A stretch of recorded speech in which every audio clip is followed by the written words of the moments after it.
নমস্কার, শিক্ষা কুটিরের আরও একটি নতুন আপডেটে তোমাদের স্বাগত জানাই।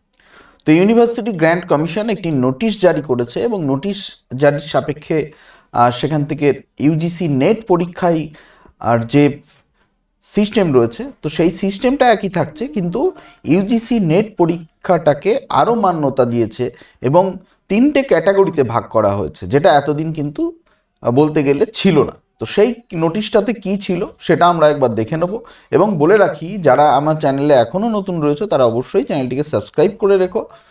আর আজকে আমরা এর জন্য ইউজিসি একদম অফিসিয়াল ওয়েবসাইটে চলে এসেছি। অফিসিয়াল ওয়েবসাইটে এসেই যে নোটিফিকেশান রয়েছে, দেখো নোটিশ রয়েছে, তো নোটিশটা মূলত 27 তারিখে করা হয়েছে। তো এবার দেখো যে 2 নম্বর নোটিশ যেটা রয়েছে সেখানে আমি দেখিয়ে দেবো তোমাদের, তাহলে পরে তোমরা বুঝতে পারবে যে এখানে দেখো যে public notice regarding national eligibility test net as a entrance test for admission PhD. তো নেটটাকে কিন্তু এখন পিএইচডির জন্য মান্যতা দেওয়া হলো। এর আগেও ছিল, কারণ পিএইচডি করতে গেলে মূলত রেট দিতে হতো রিসার্চ অ্যাপটিটিউড টেস্ট বা রিসার্চ এন্ট্রান্স টেস্ট। বিভিন্ন বিশ্ববিদ্যালয়ে কিন্তু ছিল। তো বিভিন্ন বিশ্ববিদ্যালয়ে থাকলেও এই যে তোমার যে প্রত্যেকটি বিশ্ববিদ্যালয়ে থাকলেও কিন্তু এখানে একটা বিষয় ছিল যে প্রত্যেকটি বিশ্ববিদ্যালয়ের পরীক্ষা ছিল এবং সেখানে নেটদের জন্য একটা বরাদ্দ ছিল। কিন্তু এখন থেকে আর রিসার্চ অ্যাপটিটিউড টেস্ট বা রিসার্চ এন্ট্রান্স টেস্ট যেটা ইউনিভার্সিটি নিয়ে থাকে সেই পরীক্ষাটা কিন্তু আর বলতে গেলে হবে না পরবর্তী শিক্ষাবর্ষ থেকে 2024 এবং 25। যে দেখো এখানে রয়েছে national eligibility test as an entrance test of admission PhD. এবং সেক্ষেত্রে ইউনিভার্সিটি গ্র্যান্ট কমিশন কি বলছে সেটা আমরা পুঙ্খানুপুঙ্খভাবে জেনে নেব, যাতে আমাদের কোনো রকম সমস্যা না হয়। তো দেখো ইউনিভার্সিটি এখানে বলছে যে the university grant commission conducts national eligibility test through the national testing agency NTA. The net is conducted twice year, June and December. তো বছরে দুবার হয়ে থাকে।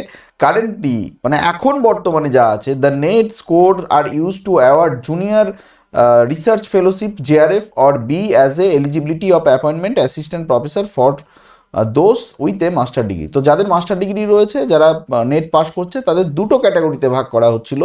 এ বলছে junior research fellowship or JRF, আর একটা হচ্ছে অ্যাসিস্ট্যান্ট প্রফেসর। তো সেক্ষেত্রে many university conduct their entrance test admission to their PhD programme.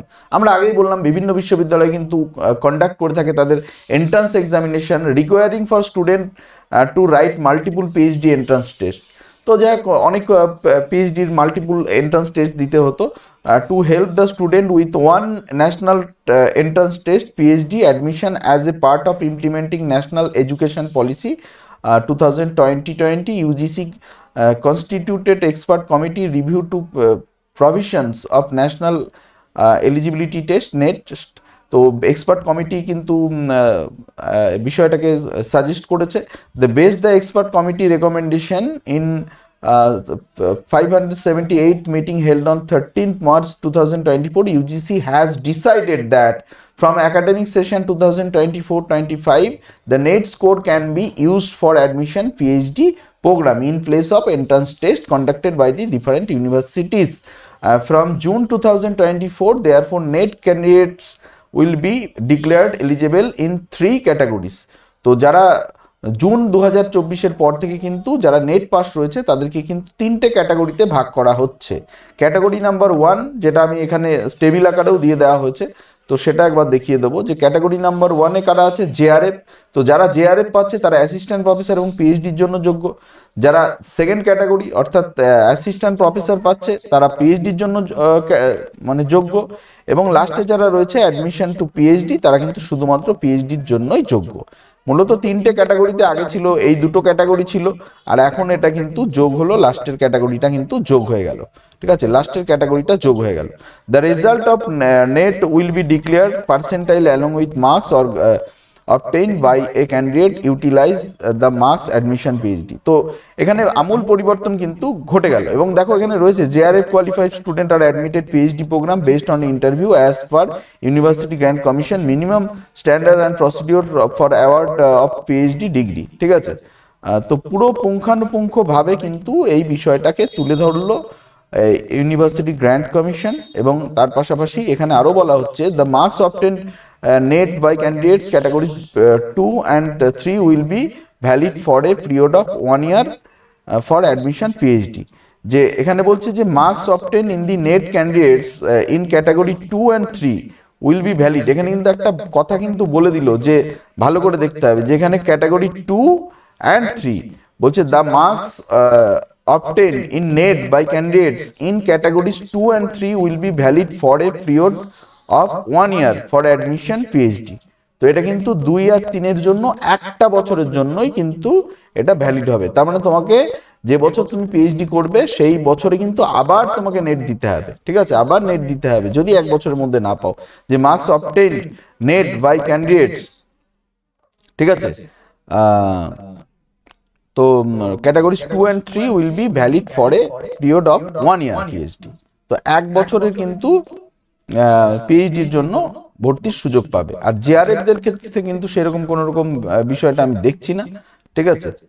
R for student who qualify category 2 and 3 70% weightage will be given for test score and 30% weightage for interview for admission PhD, ঠিক আছে। PhD program, PhD admission will be based on combined merit list, net marks and the marks obtained in the interview viva voice, ঠিক আছে। আর JRF দের ক্ষেত্রেও কিন্তু তাই হচ্ছে, JRF দের ক্ষেত্রে কিন্তু কোনো রকম ক্রাইটেরিয়া থাকছে না, এক বছর এরকম কোনো রকম ক্রাইটেরিয়া থাকছে না, ঠিক আছে। তো যাই হোক, এটা তোমাদের কেমন লাগলো সেটা বলো, কারণ এক প্রকার বলতে গেলে ভ্যালিডিটি 1 ইয়ার দিয়ে দিয়েছে, ঠিক আছে। তো যাই হোক, দেখতে থাকো শুনতে থাকো শিক্ষা কুটির, ভালো থেকো, আর অন্য সময় কথা হবে।